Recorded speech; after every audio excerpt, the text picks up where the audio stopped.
Salam sehat untuk kita semua, salam kasih dari Tuhan kita. Berjumpa lagi bersama saya di dalam pokok pembahasan pengabaran firman Tuhan dalam buku Bugar Selamanya yang dituliskan oleh Kai Kusma. Dan biarlah di beberapa menit ke depan ini kita boleh menempatkan diri dan hati kita untuk merenungkan kebenaran Tuhan melalui buku yang diilhamkan oleh Tuhan kepada orang-orang yang ia percayai untuk dapat memberikan kita edukasi, memberikan kita pelajaran untuk dapat tetap memelihara kehidupan kita sampai Tuhan datang yang kedua kali. Kita masuk di dalam pokok pembahasan pekabaran firman Tuhan dengan tema ketika masalah masa kecil tumbuh. Ayat inti kita terdapat di dalam Matius 16 ayat 24. Firman Tuhan mengatakan, setiap orang yang mau mengikut aku, ia harus menyangkal dirinya, memikul salibnya dan mengikut aku. Kita ikuti keterangannya. Masalah emosional orang dewasa biasanya bermula dari masalah-masalah yang belum terselesaikan di masa kecil. Itulah sebabnya lebih baik untuk membantu anak-anak mengatasi masalah-masalah emosi mereka ketika mereka masih muda dan gampang terpengaruh, dan ketika orang-orang bersimpati dan suka membantu. Lin selalu terlambat untuk bekerja, menghadiri rapat dan membuat janji ketika dia masih kecil. Tidak ada yang mengharuskan dia datang tepat waktu. Lin merasa sulit untuk mematahkan kebiasaan buruknya dan mengembangkan etos kerja yang baik. Dalam pekabaran firman Tuhan, saudara-saudaraku, ini adalah suatu cerita yang real, yang nyata, yang terjadi di tengah-tengah masyarakat, yang terjadi di tengah-tengah kehidupan berkeluarga, ya, di tengah-tengah kehidupan tempat kerja. Ini adalah satu contoh orang-orang di mana memiliki masalah. Setiap orang pasti memiliki setiap masalah, bahkan kekurangannya masing-masing di dalam kehidupannya. Oleh karena kebiasaan-kebiasaan saya, kebiasaan-kebiasaan kita yang masih kecil, tanpa tuntunan orang tua, tanpa kedisiplinan orang tua, sehingga kita yang memiliki masalah seperti Lin ini, yang selalu terlambat pergi di tempat kerja dan lain sebagainya, ini yang menjadi pelajaran di saat ini. Oleh karena sangat penting bagi kita untuk dapat mengatur diri kita, untuk dapat mendidik kita, bahkan orang lain pun turut ambil bagian di dalam kehidupan kita untuk dapat membimbing atau dapat membina kita menjadi orang yang lebih baik lagi, khususnya menjadi orang yang lebih bertanggung jawab lagi di dalam pekerjaannya. Dan sangat spesifik yang di sana dikatakan bahwa Lin selalu terlambat untuk bekerja, menghadiri rapat dan membuat janji. Oleh karena apa? Dalam kebiasaan masih muda, dalam kebiasaannya dalam keluarga, mungkin orang tuanya tidak bisa mendidik dia, tidak bisa mengarahkan dia untuk dapat menggunakan waktu-waktu yang ada dengan secara baik, dengan secara produktif di dalam kehidupan masa kecilnya. Sehingga ketika menjadi dewasa, masalah emosi ini yang tidak dapat dikendalikan oleh Lin. Di sini juga ada beberapa contoh orang-orang yang memiliki masalah emosional yang tidak baik di dalam masa kecilnya. Mungkin orang-orang tua belum memiliki pola asuh, memiliki edukasi yang lebih untuk dapat mendidik anak-anak mereka secara bijaksana, secara benar dan baik menurut apa yang dianjurkan oleh firman Tuhan. Begitu pula dengan Bob. Di sini dikatakan bahwa Bob kelebihan berat badan, menderita karena kesehatan yang buruk, dan mengalami kesulitan dalam mengembangkan kebiasaan makan yang benar. Kemudian itu dimulai ketika ibunya memberinya makanan ringan, membujuknya dengan makanan, dan mengizinkannya untuk menggerebek lemari es. Dia dipuaskan dan dimanjakan dengan alasan, "Saya mengasihimu."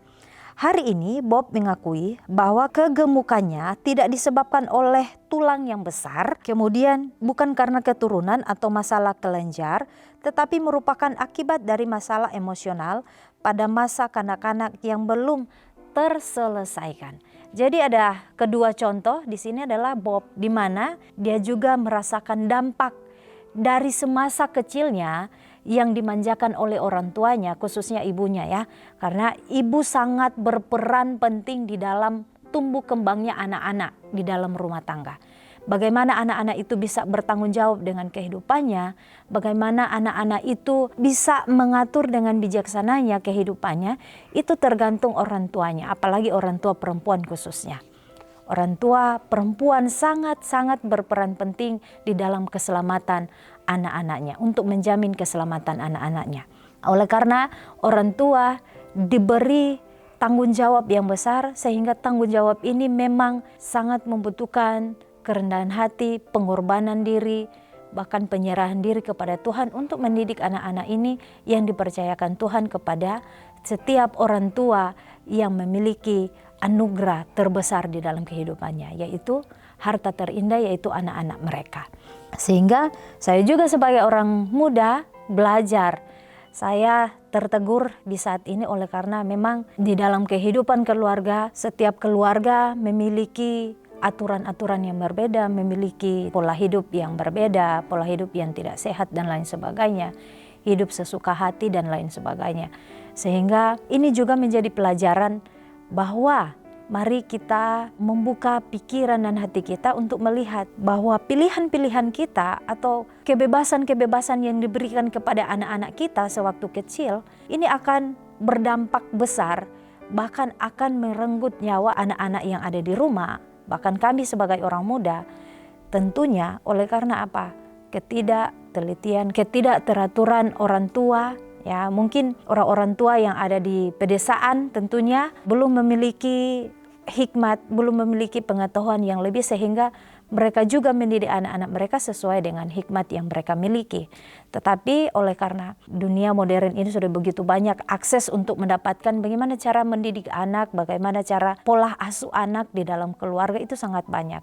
Sehingga mari kita belajar bersama. Saya juga sebagai orang muda mau belajar bahwa ternyata kesehatan itu sangat penting, di mana Tuhan mempercayakan setiap tanggung jawab yang Tuhan berikan ini kita harus kerjakan, walaupun itu ada begitu banyak tantangan diri sendiri untuk meninggalkan dosa-dosa kesayangan dari sejak kecil yang dimanjakan. Nah, di sini dikatakan bahwa Bob memiliki pergumulannya sendiri. Oleh karena apa? Ibunya membujuknya ketika dia marah, ketika dia memberontak ke orang tuanya, khususnya ibunya memiliki cara pola asuh yang berbeda. Dalam tanda kutip pola asuh yang negatif. Ibunya membujuk dia dengan makanan ringan, membujuk dengan makanan dan mengizinkan untuk menggerebek lemari es. Tentunya lemari-lemari es mungkin ya begitu banyak makanan-makanan yang dapat membuat anak-anak kita menjadi sakit dan lain sebagainya. Kemudian di sini dikatakan bahwa dia dipuaskan dan dimanjakan dengan alasan saya mengasihimu. Jadi bukan berarti orang tua mengasihi anak-anak mereka.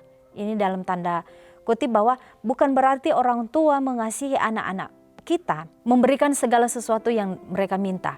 Ternyata mereka minta itu adalah sesuatu yang dapat membunuh mereka pelan-pelan. Bukan berarti ketika anak-anak itu menangis dan menjerit. Saya juga belajar bahwa memang perasaan orang tua perempuan itu sangat sensitif dengan pengeluhan anak-anak mereka. Tetapi belajar di dalam pekabaran firman Tuhan dalam Matius 16 ayat 24, intinya di situ bahwa setiap orang yang mau mengikut aku, dia harus menyangkal dirinya, memikul salibnya dan mengikut aku. Apa artinya? Menyangkal diri adalah mungkin orang-orang tua sangat mengasihi anak, tidak bisa dipungkiri. Tetapi kalau permintaan anak-anak itu dapat membunuh mereka, dapat membahayakan mereka, mari dengan bijaksananya orang tua untuk dapat memberikan beban itu kepada Tuhan, menyangkal diri agar kasih yang diberikan kepada anak itu tidak sia-sia. Bahkan di sini dikatakan ia harus menyangkal dirinya, memikul salibnya dan mengikut aku.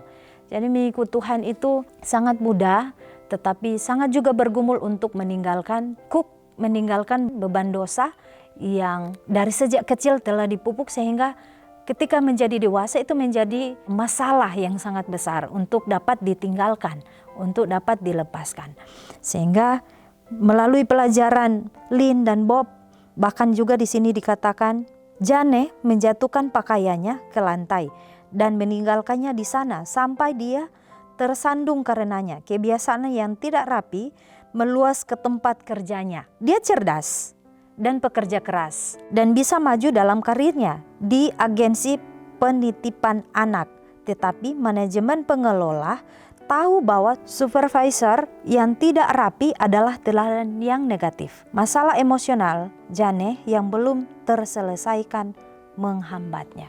Jadi ini kehidupan orang-orang setiap hari, kenyataan-kenyataan hidup orang-orang yang bekerja, mungkin di perusahaan, di tempat kerja yang lain, bahwa walaupun dia seorang yang pekerja keras, ya tentunya ada sisi negatif dan positif.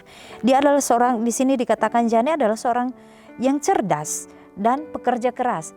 Tetapi di sisi lain Jane memiliki hal yang negatif, bahwa dia adalah seorang yang tidak rapi.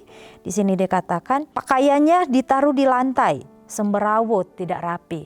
Jadi sebenarnya hal yang positif, dia adalah seorang yang cerdas, pekerja keras, tetapi oleh karena ketidakrapian dia, keteledoran dia, ini menjadi pelajaran bahwa walaupun sudah ada hal positif di dalam kehidupan saya, bahkan di dalam kehidupan saudara-saudara yang ada di rumah, bahwa ada pepatah, susu sebelanga dirusak oleh racun setitik.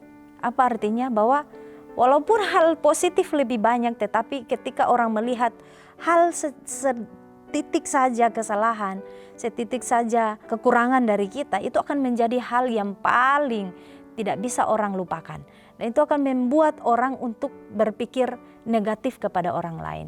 Ini yang menjadi pelajaran bahwa walaupun dia cerdas, Jane adalah orang yang cerdas, dia bisa bekerja, dia adalah seorang pekerja keras, tetapi dia adalah seorang yang semberawut. Dia adalah seorang yang tidak rapi, sehingga di sini dikatakan manajemen pengelola tahu bahwa supervisor yang tidak rapi adalah teladan yang negatif. Jadi yang membuat orang-orang yang tidak dapat diberikan tanggung jawab yang lebih, oleh karena dia juga belajar untuk tetap rapi, oleh karena Tuhan juga rapi. Ketika dia bangkit 3 hari di dalam kuburnya, dia tidak serta-merta bangun dan pergi, tetapi dia merapikan tempat tidurnya. Ini adalah hal kecil dari Tuhan yang mengajarkan kita untuk lebih rapi lagi, apalagi seorang perempuan. Tentunya bukan hanya seorang perempuan, tetapi laki-laki, pria dan wanita harus rapi. Sehingga Tuhan juga akan memberikan tanggung jawab yang lebih dalam kehidupan kita masing-masing. Di sini juga dikatakan, ketika masalah masa kanak-kanak berkembang menjadi masalah dewasa, apakah masih ada harapan? Tentunya masih ada harapan. Tuhan memberikan harapan, Tuhan memberikan setiap hari bagi kita nafas hidup, ya, waktu untuk dapat memperbaiki kehidupan kita.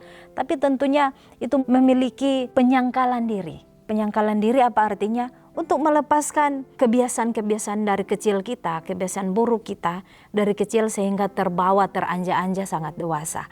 Sehingga ketika udah dewasa sangat susah meninggalkan dosa-dosa kesayangan, meninggalkan hal-hal terburuk kita. Sehingga Tuhan bilang, ayo sangkal diri, taruh itu di bawah kaki Tuhan agar Tuhan menyanggupkan kita. Kalau menggunakan tenaga kita, menggunakan kekuatan kita tidak dapat mengalahkan dosa-dosa kesayangan kita. Sehingga di sini dikatakan, apakah ada harapan bagi orang-orang yang seperti ini? Bagi kita yang memiliki masalah emosional yang tidak dapat dikendalikan, yang tidak dapat dijinakkan dalam artiannya, apakah ada harapan? Pasti ada harapan. Di sini dikatakan, inilah kabar baik. Anda bisa mengatasi semua masalah-masalah keturunan dan yang sudah tertanam ketika Anda benar-benar bertobat, menerima Kristus sebagai juru selamatmu, karena Anda dapat melakukan segala sesuatu melalui Kristus yang menguatkan pengendalian diri dan tekad Anda untuk berubah. Di dalam Filipi 4 ayat 13 dikatakan bahwa segala perkara dapat kutanggung di dalam Dia yang memberi kekuatan kepadaku. Jadi tidak ada kekuatan manusia sama sekali. Manusia tidak dapat membantu orang lain untuk melepaskan dosa-dosa kesayangan. Tidak. Tetapi Tuhan mengatakan bahwa hanya di dalam Tuhan Dia bisa memberikan kekuatan itu untuk dapat menyanggupkan kita melepaskan dosa-dosa kesayangan kita, tabiat-tabiat, bahkan kebiasaan-kebiasaan buruk yang dari kecil teranja-anja sampai besar dibawa, sehingga sangat miris bagi kita untuk dapat menggunakan tenaga kita, kekuatan kita untuk melepaskan kita dari hal-hal yang buruk ini. Dan firman Tuhan sekali lagi mengatakan bahwa hanya di dalam Tuhanlah kita dapat diberi kekuatan. Di dalam seri Membina Keluarga jilid 5 halaman 116 sampai 117 dikatakan, namun iblis ingin Anda percaya bahwa Anda tidak punya harapan dan sudah terlalu jauh untuk mendapatkan bantuan. Ketika Anda tergoda untuk mempercayai kebohongan iblis tersebut, pertimbangkan pernyataan dari salah satu utusan Tuhan ini. Dalam segenap kekuatan, setan tidak ada kuasa yang dapat mengalahkan satu jiwa yang dengan kepercayaan yang sederhana menyerahkan dirinya kepada Kristus. Jadi setan memiliki banyak cara. Dia memiliki banyak cara untuk menjatuhkan, bahkan menjauhkan kita dari juru selamat kita. Sehingga dikatakan lagi, apakah memiliki harapan? Memiliki harapan, kita memiliki harapan. Sehingga ayat inti mengatakan kepada kita, setiap orang yang mau mengikut Tuhan, ia harus menyangkal dirinya, memikul salibnya, dan mengikut aku. Kemudian di dalam Filipi 4 ayat 13 dikatakan, segala perkara dapat kutanggung di dalam Dia yang memberi kekuatan kepada kita masing-masing. Kita harus bersyukur kalau memiliki juru selamat yang tetap setia menantikan kedatangan kita. Tetapi pilihan kita, apakah di masa-masa penghakiman ini yang Tuhan berikan waktu untuk dapat mengubah kehidupan kita, apakah kita dengan bijaksana, dengan hikmat Tuhan untuk dapat menggunakan waktu-waktu ini dengan baik, agar kita menyadari bahwa kita membutuhkan Tuhan, membutuhkan juru selamat untuk mendapat menyelamatkan kita dari jerat-jerat setan. Sehingga setan di sini dikatakan, dalam segenap kekuatan setan tidak ada kuasa yang dapat mengalahkan satu jiwa yang dengan kepercayaan yang sederhana menyerahkan dirinya kepada Kristus. Yesus mengusir setan, membangkitkan orang mati dan menyembuhkan orang sakit. Dia mengatakan kepada pria lumpuh di kolam untuk mengangkat tempat tidurnya dan berjalan. Pria itu menurut dan berjalan tanpa terapi lanjutan. Apakah yang Anda tunggu? Ikuti petunjuknya. Letakkan bebanmu, sangkal dirimu sendiri, pikul salibnya dan ikut teladannya. Karena bersama Kristus segala sesuatunya adalah mungkin. Jadi bersama Kristus segala sesuatu itu pasti mungkin. Walaupun di dalam proses pertobatan kita, dalam proses perubahan kehidupan kita memiliki proses yang tidak mengenakan. Tetapi itulah menjadi kebahagiaan di dalam kehidupan kita masing-masing. Itulah yang menjadi berkat bagi kita, bahwa ada pengharapan, ada harapan dalam setiap pergumulan kita untuk mengalahkan dosa-dosa kita.